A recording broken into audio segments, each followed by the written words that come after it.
How's it going, everyone? With this workout today, we covered some of the material that you'll see in this workout video in one of our strength groups on a Saturday morning. So I'm just going to take you through some exercise that I'm hoping you can either do at home or maybe at the gym.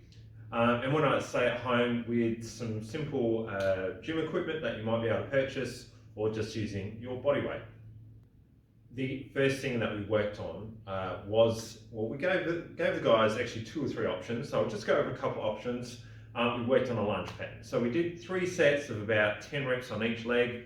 You could do more reps, you could do up to 15 if you like. You can do as many as you want really at the end of the day. But with what we try and do with other guys is try and work on the control of each rep. So it is very much a mindset of quality over quantity. So I'll show you the long lunge anyhow. Now, if your knees don't agree with lunges, you might just need to do a squat, okay? I'm sure you've seen the squat before, and we'll cover it again in another video. But today, to keep things simple, let's have a look at this one. I'll call it the long lunge. There might be a different name for it. But in this position, okay, you're almost trying not to bend through the rear knee. And I like to just call it sort of shearing forward with that front leg or front knee, and then coming back up again. So for most of you guys, I would suggest going at this pace. Again, your knee is going to come forward and pretty much past the line of your toes. Okay, you can use weight if you wish on this one, but if you go at that pace and do 3 sets of about 10 reps, as I said, you can do a bit more. I guarantee you're going to feel it. With the next exercise, you've got to be careful with hand placement and your shoulders. It is the thoracic bridge. So if you can't do the thoracic bridge, maybe do a tabletop or a glute bridge, okay?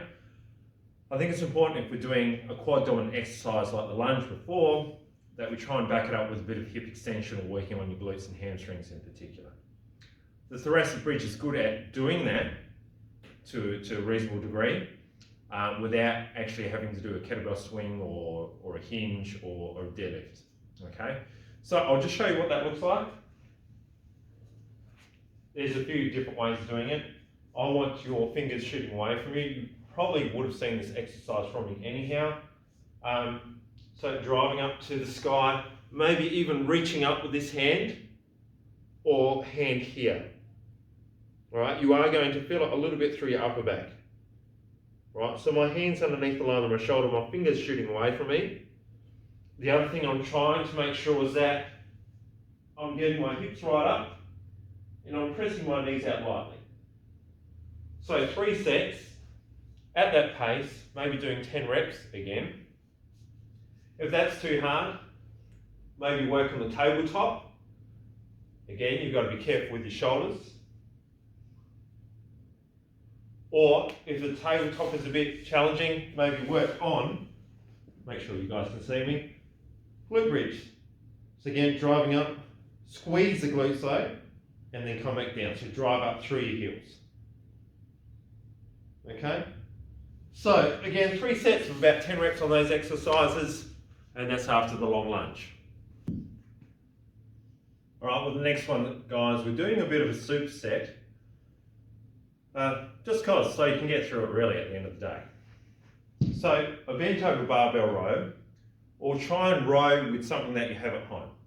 So with your bent over barbell row, you can have your palms facing upwards, supine position or pronated, right? Today we'll go supine position.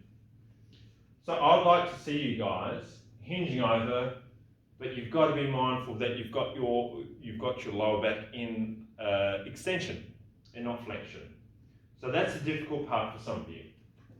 So from here, I would say pulling up the bar towards the crease of your hip and a bit of a squeeze in between the shoulder blades without having those shoulders creep up around your ears. I'd like to know that you're doing about 10 reps of those, nice and slowly. You can keep it to just the bar. As I said, if you don't have a bar and you've got something else at home that you can row with one arm, that's fine as well, in a single arm bent over row position. that's the alternative that you might have to come up with if you don't have one of these. So supersetting this, so 10 rows with a slow push-up. You might need to do an incline push-up on a bench. I'd like to see most of you guys try it on your toes, believe it or not, even if it's a half push-up, because it's going to engage your core a lot more.